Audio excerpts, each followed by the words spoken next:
তোমাদের জন্য দারুণ একটি সুখবর অবশেষে প্রকাশিত হয়ে গেল ইন্ডিয়ান রেলওয়ের তরফ থেকে নতুন নিয়োগ বিজ্ঞপ্তি, অর্থাৎ যেটার জন্য তোমরা ওয়েট করছিলে এনটিপিসির বিজ্ঞপ্তি প্রকাশিত হয়ে গেল। ফুল নোটিফিকেশন রিলিজ করলো জাস্ট কিছুক্ষণ আগেই। তোমরা দেখতেই পাচ্ছ সিএন নাম্বার 5/2024। কমপ্লিট ভিডিওটা দেখো, সম্পূর্ণ ব্যাপারটা তোমাদের কাছে ক্লিয়ার করে দেবো। তো অবশ্যই কিন্তু তোমরা চ্যানেলটাকে সাবস্ক্রাইব করে রাখবে, কারণ এই চ্যানেলের মাধ্যমে তোমরা যে কোনো আপডেট সবার আগে তোমরা পেয়ে যাবে। তো দেখো এখানে তোমাদের যে নোটিশের মধ্যে সম্পূর্ণ ব্যাপারটা যেগুলো বলছে, ইম্পর্টেন্ট পয়েন্টগুলো ভালো করে লক্ষ্য করো। দেখতেই পাচ্ছ যে centralised employment notice number 5/2024, non technical popular categories graduate post, যার জন্য তোমাদের যে আরআরবি যে ওয়েবসাইট সেটা হচ্ছে তোমাদের আজকের ডেট থেকেই কিন্তু তোমাদের সম্পূর্ণ সবকটা ওয়েবসাইটেই কিন্তু তোমাদের এর চলে আসবে। ঠিক আছে, এই নোটিশটা তোমরা দেখতে পাবে, ফুল নোটিফিকেশনটা তোমরা দেখতে পাবে। তো এখানে তোমাদের ওপেনিং ডেট অনলাইন রেজিস্ট্রেশন সেটা হচ্ছে 14ই সেপ্টেম্বর থেকে, মানে কালকে থেকেই তোমাদের শুরু হবে আবেদন, এবং তোমাদের আবেদনের লাস্ট ডেট 13ই অক্টোবর পর্যন্ত চলবে। এখানে আবেদন মূল্য জমা দেওয়ার জন্য তোমাদের 14ই অক্টোবর থেকে, মানে কালকের থেকে তোমাদের 15ই অক্টোবর পর্যন্ত সম্পূর্ণ তোমরা অনলাইনে আবেদন মূল্য জমা করতে পারবে। যদি কোনো এডিট বা মডিফিকেশন করার থাকে তাহলে সেই সংশোধন করার জন্য তোমাদের ডেট দেওয়া হয়েছে 16ই অক্টোবর থেকে 25শে অক্টোবর পর্যন্ত তোমরা এডিট বা মডিফিকেশন তোমরা করতে পারবে। এর পরবর্তী কী কী বলা হচ্ছে দেখো, এখানে পোস্টের তালিকাগুলো দেওয়া আছে, কোন কোন পোস্টগুলো, যেমন হচ্ছে তোমাদের chief commercial cum ticket supervisor, station master, goods train manager, junior account assistant cum typist, senior clerk cum typist, এই সব পোস্ট আছে। আচ্ছা, এবার দেখো যে তোমাদের কোন কোন ক্যাটাগরির মধ্যে পড়ছে এবং তোমাদের এজ লিমিটটা বলা আছে। যেরকম তোমাদের বলেছিলাম 18 থেকে 36 বছরের মধ্যেই তোমাদের বয়স থাকবে। এটি হচ্ছে ইউআর ক্যান্ডিডেট, ইডাব্লিউএস ক্যান্ডিডেট যারা আছে তাদের ক্ষেত্রে। তুমি যদি একজন এসসি এসটি ক্যান্ডিডেট হয়ে থাকো তাহলে তোমার বয়স যদি 18 থেকে 41 বছরের মধ্যে হয় তাহলে অ্যাপ্লাই করতে পারবে। আর তুমি যদি ওবিসি ক্যান্ডিডেট হয়ে থাকো, তোমার বয়স যদি 18 থেকে 39 বছরের মধ্যে হয়ে থাকে তাহলে তুমি এখানে অ্যাপ্লাই করতে পারবে। এই যে 3 বছর যে রিল্যাক্সেশন সেটা কিন্তু কোভিডের জন্য দেওয়া হয়েছে, বারবার বলে দিচ্ছি। 2025 থেকে কিন্তু তোমাদের এই এজ আগে যা ছিল অর্থাৎ 18 থেকে 33 সেটাই কিন্তু হয়ে যাবে। এখানে তোমাদের এজ ক্যালকুলেট করতে হবে 1/1/2025 হিসাবে। ঠিক আছে, এখানে তোমাদের ইনিশিয়ালি পে তোমাদের 35,400 টাকা, 35,400 টাকা যারা chief commercial cum ticket supervisor এবং স্টেশন মাস্টারের ক্ষেত্রে থাকবে। যেখানে তোমরা পাশাপাশি মেডিকেল স্ট্যান্ডার্ড দেখতে পাচ্ছ যে চিফ কমার্শিয়াল টিকিট সুপারভাইজারের ক্ষেত্রে B2 ক্যাটাগরি মেডিকেল স্ট্যান্ডার্ড। পরবর্তী তো জায়গা তোমাদের আরও ডিটেলসটা দেখিয়ে দেবো যে মেডিকেল স্ট্যান্ডার্ডে কী কী ক্রাইটেরিয়া ফুলফিল করতে হবে, এবং স্টেশন মাস্টারের ক্ষেত্রে A2 ক্যাটাগরি মেডিকেল স্ট্যান্ডার্ড। বোঝা গেল? আচ্ছা, এখানে দেখো যে তোমাদের পরবর্তী যেটি দেখা যাচ্ছে সেটা হচ্ছে গুডস ট্রেন ম্যানেজার, যেটা লেভেল 5-এর মধ্যে পড়ছে। Junior account assistant cum typist, সেটাও লেভেল 5-এর মধ্যে, 29,200 টাকা মতো ইনিশিয়াল পে এই সব পোস্টগুলোর জন্য। এবং এখানে দুটি post junior account assistant cum typist, সেখানে কিন্তু C2 ক্যাটাগরি মেডিকেল স্ট্যান্ডার্ড, এবং সিনিয়র ক্লার্ক কাম টাইপিস্ট সেটাও কিন্তু C2 ক্যাটাগরি মেডিকেল স্ট্যান্ডার্ড। ওকে, আচ্ছা, এবার দেখো তোমাদের এই যে এজটা দেওয়া আছে, এই এজটা দেখে কিন্তু ভয় পাওয়ার কিছু নেই, কারণ এই এজটা হচ্ছে তোমাদের নেক্সট ইয়ার থেকে। তোমরা জানো যে 3 বছর যেহেতু তোমাদের কোভিডের জন্য যেহেতু তোমাদের 3 বছর মানে তোমাদের রিল্যাক্সেশন দেওয়া হয়েছে, এই বছরের জন্য তোমাদের এজ কিন্তু 18 থেকে 36টাই কিন্তু গ্র্যান্টেড হবে। এটা তোমাদের দেওয়া হয়েছে যেটা নর্মালি, মানে প্রেসক্রাইব এজ নর্মাল কোর্স, মানে নর্মালি যেটা তোমাদের এজ থাকে সেই এজটা কিন্তু এখানে দেওয়া হয়েছে। ঠিক আছে, আচ্ছা, এর পরবর্তী কি কি বলা হচ্ছে দেখো, এখানে দেখো পরবর্তী তোমাদের এখানে এজ অ্যাপ্লিকেবল টু দিস, অর্থাৎ এই বছরে তোমাদের এজটা কিন্তু 18 থেকে 36 বছর, কিন্তু নেক্সট ইয়ার থেকে 18 থেকে 33 বছরই কিন্তু হয়ে যাবে।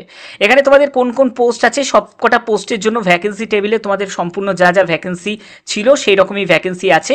ভবিষ্যতে হয়তো এটা ইনক্রিজ হতে পারে, যদি ইনক্রিজ হয় নিশ্চয়ই তোমাদের জানিয়ে দেওয়া হবে। 8,113টি মতো টোটাল শূন্যপদ, যার মধ্যে গুডস ট্রেন ম্যানেজারে মানে গুডস গার্ডের জন্য সব থেকে বেশি পরিমাণে শূন্যপদ কিন্তু আছে। তারপরে তোমাদের টিকিট সুপারভাইজারের ক্ষেত্রে আছে, তারপরে তোমাদের জুনিয়র অ্যাকাউন্টস অ্যাসিস্ট্যান্টের জন্য আছে, তারপরে তোমাদের স্টেশন মাস্টারের জন্য এবং তোমাদের পরবর্তী সিনিয়র ক্লার্কের জন্য এখানে শূন্যপদ আছে।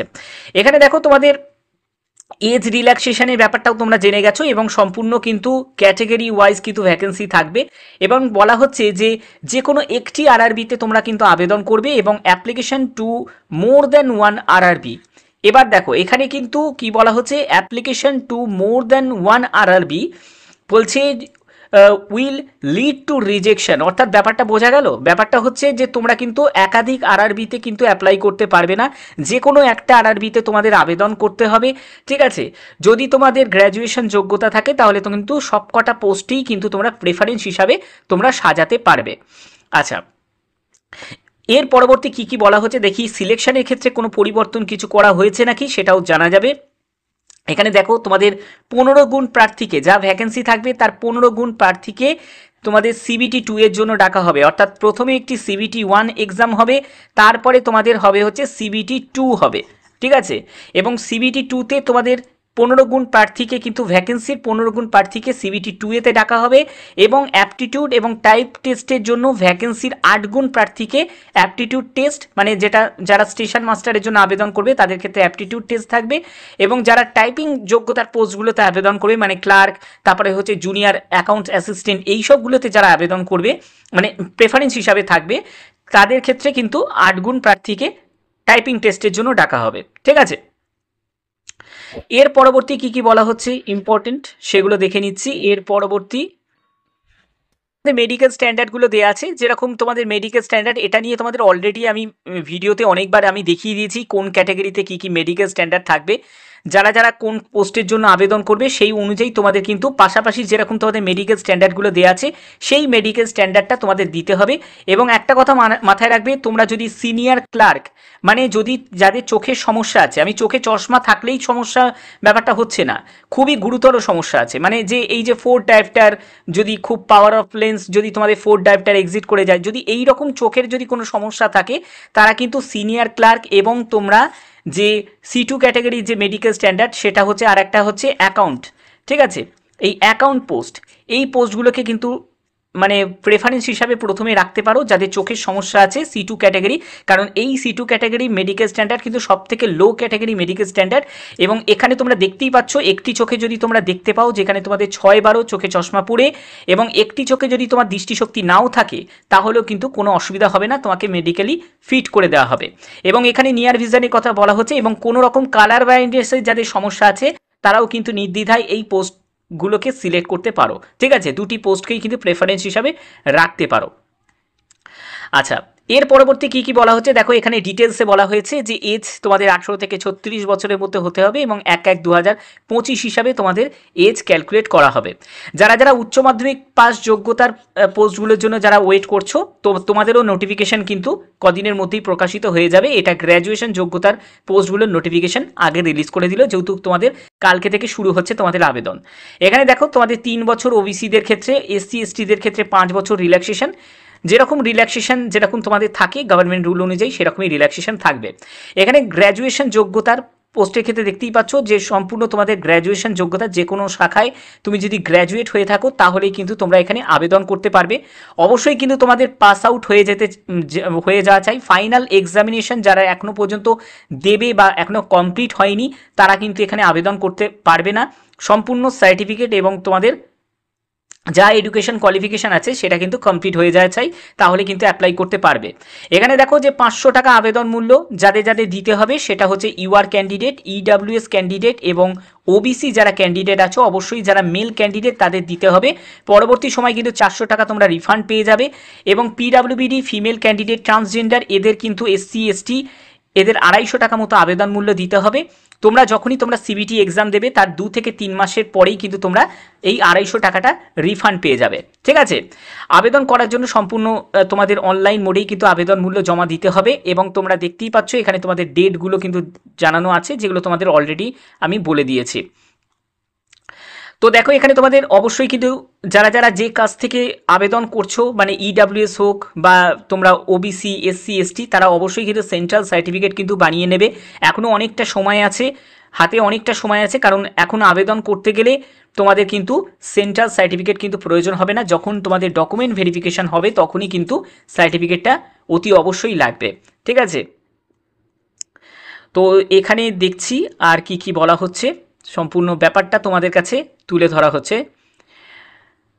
আচ্ছা, এবার দেখো যে তোমাদের সিবিটি ওয়ানে কি কি সিলেবাস থাকছে। দেখো সিবিটি ওয়ানের ক্ষেত্রে তোমাদের যে 90 মিনিট সময় থাকছে, 40 তোমাদের জেনারেল অ্যাওয়ারনেস থাকবে, 30 তোমাদের ম্যাথামেটিক্স থাকবে, 30 জিআই থাকবে।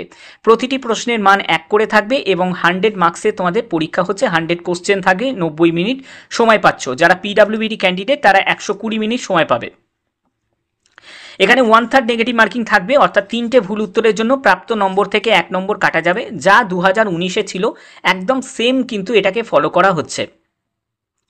এরপরে এখান থেকে 15 গুণ প্রার্থী তারা কিন্তু সিবিটি 2-তে চলে যাবে। ঠিক আছে, এবার সিবিটি 2-তে কী কী সিলেবাস থাকছে সেটা তোমাদের বলছি। দেখো সিবিটি 2-তে তোমাদের যে সিলেবাস থাকছে সেটা হচ্ছে তোমাদের এখানে 90 মিনিট সময় থাকছে, মানে সময়টা একই থাকছে। জেনারেল অ্যাওয়ারনেস 50 তোমাদের কোশ্চেন 50 মার্কসের থাকবে জেনারেল অ্যাওয়ারনেস, 35 হচ্ছে ম্যাথামেটিক্স, আর জেনারেল ইন্টেলিজেন্স রিজনিং থাকবে 35 কোশ্চেন 35 মার্কসের। টোটাল 120 কোশ্চেন 120 মার্কসের পরীক্ষা হবে, কিন্তু সময়টা কিন্তু 90 মিনিট। অর্থাৎ বুঝতে পারছো, স্পিড খুব গুরুত্বপূর্ণ, স্পিড এবং অ্যাকুরেসি। এই স্পিড আর অ্যাকুরেসিটাকে যদি তুমি একবার কন্ট্রোল করতে পারো তাহলে কিন্তু তোমাদের সিবিটি 2, সিবিটি 1 এবং চাকরি কেউ আটকাতে পারবে না, একদম কনফার্ম হবে। তো এখানে দেখো তার জন্যই বলবো ভালো করে বেশি করে পড়া করো এবং সপ্তাহে একটা করে কিন্তু মক টেস্ট দেওয়ার চেষ্টা করো। একটা মক টেস্ট কিন্তু খুব গুরুত্বপূর্ণ। যদি এখন থেকে যদি মক টেস্ট না দাও, ঠিক আছে, এবং সেটাকে কিন্তু দেখতে হবে, চেক করতে হবে যে মক টেস্টগুলো যেগুলো দিচ্ছ সেগুলো কতটা ঠিক হচ্ছে। প্রথমে তোমার 50টা ভুল হবে, কিন্তু এরপরে কিন্তু আস্তে আস্তে দেখবে ভুলের সংখ্যাটা কমতে থাকবে। রিভাইজ দেওয়াটা কিন্তু খুব দরকার। ঠিক আছে, এবার দেখো এখানেও কিন্তু 1/3 নেগেটিভ মার্কিং থাকবে, মানে সিবিটি 2-তেও সেম। আর এই সিলেবাস কিন্তু একদম সেমই থাকে, কোনো কঠিন কোনো বিশাল বড় ব্যাপার নয় যে সিলেবাসের কোনো বিশাল কোনো পরিবর্তন করতে হবে বা আইএস টাইপের ইউপিএসসি টাইপের তোমাদের স্টাডি করতে হবে। এখানে সিবিএটি যে এক্সামটা যেটা হবে সেটা হচ্ছে যারা সিবিটি 1 সিবিটি 2 কমপ্লিট করবে, যারা স্টেশন মাস্টারের জন্য যারা অ্যাপ্লাই করবে, মানে প্রেফারেন্সে যারা চান্স পাবে তাদের ক্ষেত্রে কিন্তু সিবিএটিটা হবে, মানে অ্যাপটিটিউড টেস্ট হবে। ঠিক আছে, এটা কিন্তু সকলের থাকবে না। যারা টাইপিং পোস্ট, যেমন হচ্ছে তোমরা যদি সিনিয়র ক্লার্ক এই পোস্টটায় যদি সিলেকশন পাও, বা জুনিয়র তোমাদের অ্যাকাউন্টেন্ট এই পোস্টে যদি সিলেকশন পাও, তাদের ক্ষেত্রে কিন্তু কি হবে, তাদের ক্ষেত্রে কিন্তু টাইপিং টেস্ট থাকবে। ঠিক আছে, আরও এই ব্যাপারটা নিয়ে আরও ডিটেলসে আমি চলে যাব পরবর্তী সময়। এবার দেখো যারা এখান থেকে যারা পরবর্তী টাইপিং টেস্টে যাবে বা অ্যাপটিটিউড টেস্টে যাবে, সেখানে কিন্তু 8 গুণ প্রার্থীদের সেইটাতে কিন্তু তোমাদের চান্স দেওয়া হবে। এবং যে পোস্টগুলোতে তোমাদের যেমন সুপারভাইজার পোস্ট, তারা কিন্তু ডাইরেক্ট কিন্তু মেডিকেলে চলে যাবে। ঠিক আছে, ডকুমেন্ট ভেরিফিকেশানে চলে যাবে। তারপরে হচ্ছে তোমাদের আর যে পোস্ট আছে সেইগুলোতে মানে তোমাদের গুডস গার্ড, ঠিক আছে, গুডস গার্ড বা ট্রেন্স ম্যানেজার যেটা আছে, সেখানেও কিন্তু কোনো রকম অ্যাপটিটিউড টেস্টও নেই বা টাইপিং টেস্টও নেই। ঠিক আছে, এরা কিন্তু ডাইরেক্ট সিবিটি 1 সিবিটি 2 কমপ্লিট করে তোমাদের ডিভিতে চলে যাবে, মেডিকেলে চলে যাবে। তো এই সবগুলো কিন্তু হবে।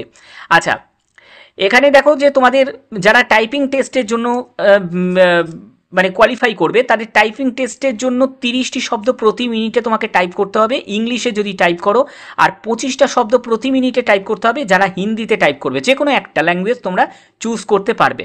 এখানে দেখো কোন কোন পোস্টগুলোর জন্য টাইপিং থাকবে, সেটা হচ্ছে তোমাদের সিনিয়র ক্লার্ক কাম টাইপিস্ট এবং junior accounts assistant cum typist. এই দুটি পোস্টের জন্যই কিন্তু তোমাদের এই টাইপিং টেস্ট কিন্তু হবে।